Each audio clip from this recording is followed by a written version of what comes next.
They thought she was just another employee.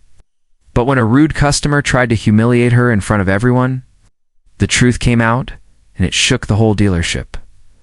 For more stories like this, subscribe to Simply Stories. It was just past 8 a.m. when she walked into the dealership.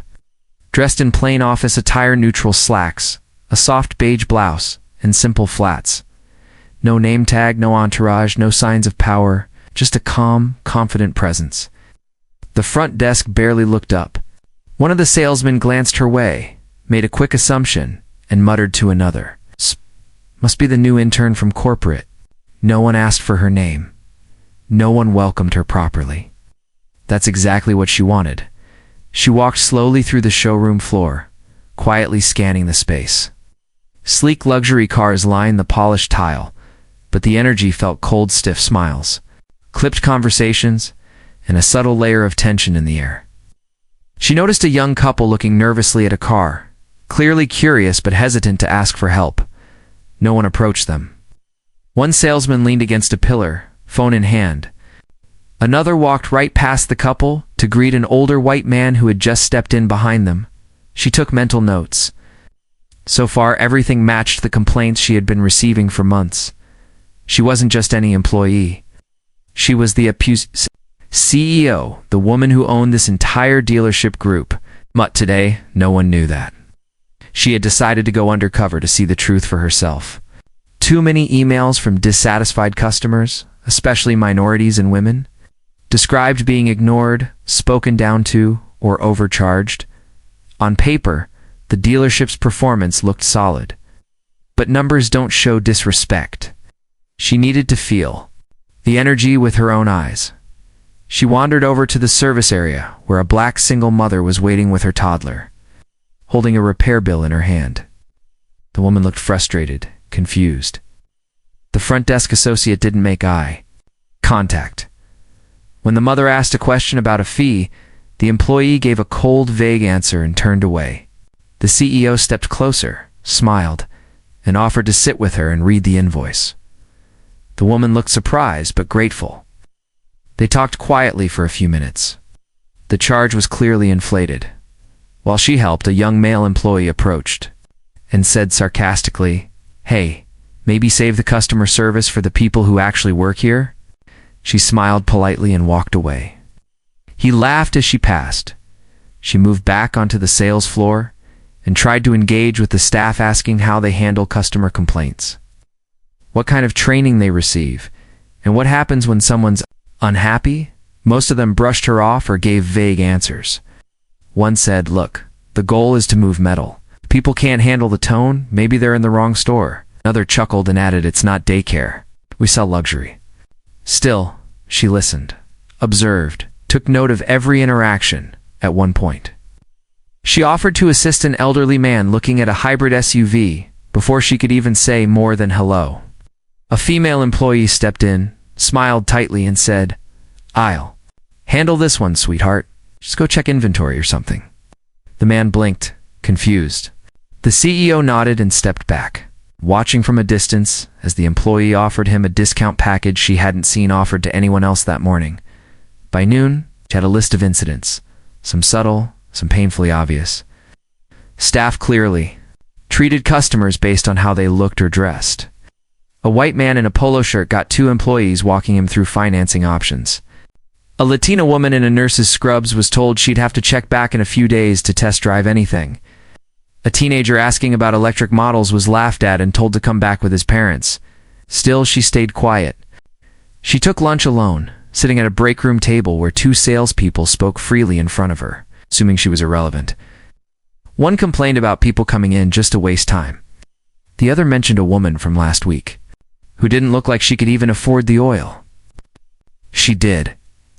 Later in the afternoon, she tried to offer an idea about reorganizing the waiting area to improve comfort. A senior staff member waved her off and said, "Let the managers worry about design. You focus on stocking the brochures." She nodded again. Took another note. Even the receptionist rolled her eyes when she asked for the code to the printer. "Don't you have someone you report to for that?" she snapped. The CEO just smiled as if she didn't own the entire building. At no point Did anyone ask who she was? No one thought to check with corporate. She was invisible to them, a background figure to order around, dismiss, or ignore. But behind her calm demeanor, her mind was building a list of names, behaviors, attitudes. She sat again with the young mother from earlier, this time helping her speak to the finance office. As they walked together, a passing employee whispered, under his breath, "You two look like trouble." The CEO stopped, looked at him for a moment, then said nothing. The day dragged on. By the end of the shift, she had seen enough. Culture wasn't just flawed, it was toxic. It wasn't about a few bad apples. It was the whole tree. But she wasn't ready to act just yet. She needed one more piece. She had a feeling it was coming, and when it did, she would no longer be silent. It was just after lunch when the dealership doors swung open. In walked a man whose presence demanded attention, not by charm, but by sheer arrogance. He wore an expensive navy suit, freshly pressed, paired with a designer tie and gold cufflinks that shimmered under the showroom lights. His shoes clicked loudly against the tile as he strutted in like he owned the building. Staff who had spent the morning ignoring customers suddenly sprang into action. One straightened his tie, another abandoned her coffee, and a third rushed to greet him with a practiced smile. They knew this type, the kind who expected the red carpet without ever having to ask. The man barely acknowledged the greetings. He waved them off with a dismissive flick of his wrist and headed straight toward the premium SUV section. "I want someone who knows what they're doing," he barked, not in the mood to waste time today. He was loud enough that several customers turned to look. A salesperson nodded eagerly and offered to help, but the man had already locked eyes on someone else, across the floor. The Undercover CEO stood near a modest-looking couple, helping them compare two electric models. She was pointing out subtle features with a calm, clear voice. The couple seemed at ease, engaged, grateful for her help. But to the arrogant man, she looked out of place, plain clothes, no name tag, no clipboard. Just a woman speaking with confidence, which clearly irritated him. He marched up without hesitation, cutting off the conversation mid-sentence. Hey you," he said, snapping his fingers. The sound echoed through the space like a slap. "Yeah, you. Are you even supposed to be back here? I need a real sales rep, not someone giving tours." The CEO turned slowly to face him, her expression unreadable. "Good afternoon. I'd be happy to assist you." He laughed. It's not a real laugh, an insulting one. Loud and performative. "Assist me, sweetheart? I don't think so. I'm looking for something north of $100,000. You probably don't even know what engine this has under the hood." He pointed to the nearest SUV like it proved a point. She glanced at the car and calmly said, "It's a twin-turbo V8 with a 10-speed automatic transmission. 0 to 60 in 4.2 seconds. He blinked. For a second, he seemed caught off guard. But he quickly recovered, smirking again. "Oh, so you memorized the brochure. That's cute. Listen, I'm in a rush. Go grab someone who actually works here, all right? A manager or a man. Someone who knows the business." A nearby salesperson chuckled quietly. Another shook his head and turned away. No one stepped in to correct him. No one defended her. In fact, some of them looked entertained, like they were enjoying the show. One muttered under his breath, "Why? Doesn't she just walk away?" But she didn't walk away. She stood her ground, meeting the man's gaze without flinching. "If you'll give me a moment, I can show you the latest pricing and configure the specs you're looking for." He sighed dramatically, throwing his arms up. Unbelievable. "I come in here to drop serious money, and this is what I get? I could buy this place, you know that?" She tilted her head slightly. "Could you?" The question lingered. There was something in her tone, calm, almost amused, that made him pause. For the first time, a flicker of confusion crossed his face. He opened his mouth to say something, but hesitated, sensing a shift he couldn't explain. Still, he doubled down. "I don't like being challenged. Just do what you're told. Get the manager, or better yet, go mop the floor, or whatever it is you're here for." Around them, the room had gone quiet. The couple she had been helping stepped back, unsure what to do. A receptionist stood frozen, phone still in hand. Even the janitor, mopping in the corner, had stopped mid-dash swipe. She didn't raise her voice. She didn't defend herself. She simply looked at him with steady eyes and said, "You should be careful how you speak to people in this building," he scoffed. "What's that supposed to mean? You threatening me now? Lady, you've got no an idea who you're talking to." "And you don't either," she said softly. Her words weren't dramatic. They weren't shouted, but they carried weight. Sharp, final. The room felt it. You could see it in the small expressions that flickered across the staff's faces. Some were beginning to sense they had made a terrible mistake. Still, the man wasn't finished. He waved a hand in the air as if dismissing her from his presence. "You know what? This place has gone downhill. I'm not buying anything from a circus that lets people like you run around pretending to be sales experts. I'll be calling your corporate office the second I leave." "You won't need to call," she replied. "Corporate already knows." He stared at her, confused, his smirk faltering. "What are you talking about?" She gave a faint smile, but said nothing more. Not yet. Across the room, a younger employee whispered to another, "Wait, is she?" But the whisper faded into silence. The tension was no longer just awkward, it was electric. Everyone could feel something was about to shift. The arrogant man adjusted his watch, trying to reclaim control. But his confidence was cracking. She stepped away without another word, moving toward the side office with measured grace, leaving him standing there, confused and fuming. The staff stared after her, unsure whether to follow, apologize, or pretend they hadn't laughed at all. No one knew who she really was yet, but they were about to find out. And when they did, nothing would ever be the same. The man was pacing now, clearly, irritated that the woman he'd mocked wasn't reacting the way he expected. No flinching, no apology, no frantic scrambling to find someone above her. Her calm was unsettling him. His voice grew louder. "I said I want a manager. Someone who actually has the authority to be on this floor." One of the younger sales staff, caught between discomfort and fear, stepped forward hesitantly. Sir? We were told the regional boss might stop by today. She's probably here somewhere. We're just not sure where." The man rolled his eyes and laughed. "Regional boss? Great. Get her out here. Maybe she can explain why they let unqualified people wander around selling cars. Because this," he gestured dramatically toward the woman, "this is embarrassing. Honestly, I don't even think she works here. Probably wandered in off the street trying to play professional." Customers were starting to gather in corners of the dealership, pretending to browse while clearly listening.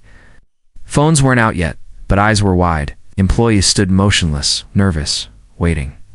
Some avoided eye contact. A few looked down at their shoes. She stood still for a moment, letting the tension linger. Then she took a slow step forward and looked directly at him. "Do you know who owns this dealership?" she asked, her voice quiet but firm. He blinked, confused by the question. Then his smirk returned. "Yeah," he said, almost laughing. "Not someone like you, that's for sure." For a heartbeat, no one breathed. The air thickened. She turned away without a word and walked calmly toward the glass-walled office in the corner of the showroom. Everyone watched her go. She stepped inside, opened a locked drawer, and retrieved a sleek black leather folder. Inside was her company ID, embossed with the dealership group's logo and her full name. At the bottom, Chief Executive Officer. When she walked back out and held the badge in full view, there was a moment of absolute silence. No one moved. The arrogant customer stopped mid-sentence. His mouth hung open slightly as the color drained. From his face, "I'm the CEO," she said, loud enough for everyone to hear. "I've owned this dealership and every store in this region for the past 6 years." Gasps rippled through the staff like a wave. The receptionist dropped a pen. A mechanic walking through the showroom with a clipboard froze in his tracks.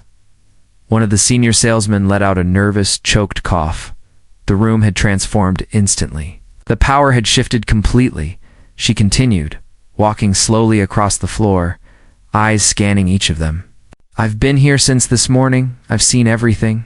Every conversation, every interaction. Every choice you made when you thought no one important was watching." The arrogant customer tried to recover. "Listen, I didn't realize. If I had known." She cut him off with a glance. Not angry, just tired. That's exactly the problem. You only treat people with respect when you know who they are. He swallowed hard. It was a misunderstanding. You didn't look, you weren't dressed like... Like what? She asked, her voice still level. Like someone who deserves respect? He didn't answer. He couldn't. His bravado had evaporated. She turned toward the staff. I came because we've received complaint after complaint from customers, many of whom never came back. Not because of pricing, not because of product, because of how they were made to feel. Dismissed, invisible, unwelcome. One employee opened his mouth to protest, but no words came out. She held up the ID again. Some of you gave me orders. Some of you laughed behind my back. One of you told me to go mop the floors. Her eyes landed briefly on the man who had said it. He looked away. I asked questions to see how you'd respond. I saw how you prioritized certain customers and ignored others. How you cut off women. How you made assumptions based on skin color, clothing, accents. She let those words sit heavy in the silence. The arrogant customer tried again. I didn't mean anything personal. Just you thought I didn't belong here, she said. And you were very loud about it. He took a half step forward. I'd still like to buy a car if we could just... You can leave, she said simply. He stared at her in disbelief. Excuse me? You heard me? You're not welcome here? We have standards. Not just for our staff, but for how customers treat people as well. We've made it clear that respect only applies when someone looks the way you expect. That's not the kind of business I run. Security had quietly stepped closer. The man looked around, realized she wasn't bluffing, and reluctantly turned toward the exit. As he walked away, he muttered under his breath. No one replied. When the doors closed behind him, she faced her staff again. Every single thing I saw today is being reported. Some of you will be getting calls from HR. Others will be asked to leave before the end of the day. And a few of you, she paused, a few of you will help me rebuild this place into what it was supposed to be. No one said a word. She gave one final glance around the room. You've all shown me exactly who you are when you think no one's watching. I won't forget it. And I promise, neither will this company. She reached into her coat pocket, pulled out her phone, and calmly dialed a number. Her voice, steady and controlled, carried across the silent showroom. Hi, it's me. Begin HR follow-up immediately. I want full reports pulled on every staff interaction log today. Focus on customer service patterns, flagged behaviors, and employee conduct. Yes, now. She ended the call and slipped the phone back into her pocket like it was any other ordinary business. The arrogant customer, who had been hovering awkwardly near the door, tried one last pivot. He put on a weak smile, his voice now overly polite, almost sugary. You know, I respect a woman who takes charge. That was impressive.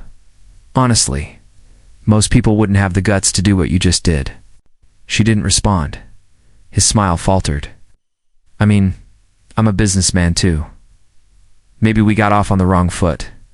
Let's just chalk it up to miscommunication, huh? I can still put down a deposit right now if she looked at him, not with anger, but with a finality that left no room for discussion. This dealership has a strict code of conduct, she said, her tone like stone. That includes how our customers treat the people who work here. Every word you said today was recorded. Our security cameras don't just monitor theft, they capture audio. There's no miscommunication, only evidence. He stiffened. Wait, are you serious? You can't record people without telling them. There's a sign posted at every entrance, she replied calmly. He walked past it. His face turned red with a mix of embarrassment and rage. This is outrageous. I'm a paying customer. We're a visitor, she said, with emphasis. Now, you're being escorted out. Two security staff appeared silent, professional, already briefed. They stood beside him without touching, just waiting. The customer looked around for an ally, but no one met his eyes. He made a final, sputtering protest, then turned and stormed out. The doors hissing shut behind him. She turned back to the showroom floor. The energy had changed. Some employees stood frozen, others visibly shaken. A few looked down, pretending to review paperwork they weren't holding. One of the newer hires, a young man who had laughed earlier, suddenly found the floor intensely. Interesting, she didn't yell. She didn't make a scene. She simply said, "Those of you who stayed silent today, you made a choice." And silence, in this case, was compliance. A sharp breath escaped someone in the back. One employee, an older woman with watery eyes, stepped forward and said quietly, "I'm sorry. Should have said something. We've been trained to stay quiet. No one ever stands up." Another followed. "I thought if I kept my head down, I'd be safe. But I see now, I was part of the problem." One by one, a few more came forward. Not all, but some enough to show the culture hadn't entirely corrupted everyone. She listened without reacting. Their confessions weren't for her benefit. They were overdue truths released into the open air. "I know," she finally said. "I've read your reports. I've heard the whispers from other stores. That's Why I came here in person." She gathered them around for an impromptu meeting in the center of the showroom. Customers lingered at a respectful distance, sensing something real was happening. "This dealership is being restructured," she said. "Not just the staff, the culture, the expectations, the way we greet people, the way we listen. From today forward, no one walks through these doors without being treated with respect." Nodded slowly, still processing. Others exchanged uncertain glances. A few exhaled with relief, like they'd been waiting for this moment and hadn't believed it would ever come. "Performance reviews start today," she continued. "If you've stood by poor behavior, you'll be reviewed. If you're a part of it, you'll be held accountable. But if you're willing to change, if you're willing to grow, we'll build something better together." It wasn't a threat. It was a promise. Outside, the sky had begun to shift into late afternoon. The dealership lights glowed warmer now, less sterile, like something had shifted in the very air. A quiet fell over the group as they stood in reflection. Just then, the front doors opened again. A new customer stepped inside, a young woman of color, maybe in her early 20s, wearing a worn backpack and clutching a small notebook. Her eyes were wide with uncertainty as she stepped across the threshold. She paused just inside, scanning the room nervously. Before she could take another step, a staff member, the same one who had looked away earlier, approached her with a genuine smile. "Hi there, welcome. What can I help you find today?" The young woman blinked, surprised by the warmth. I'm just looking. I wasn't sure if I belonged here." "You absolutely do," he said. Behind them, the CEO stood silently, watching. No clipboard, no orders, just present. She didn't need to speak. The moment spoke for itself. Change had begun. Not loud, not dramatic, but real, tangible. She looked around the showroom one last time, then walked toward the back office. No grand exit, no applause. Just the quiet satisfaction of knowing the foundation had been cracked open, and light was finally getting in.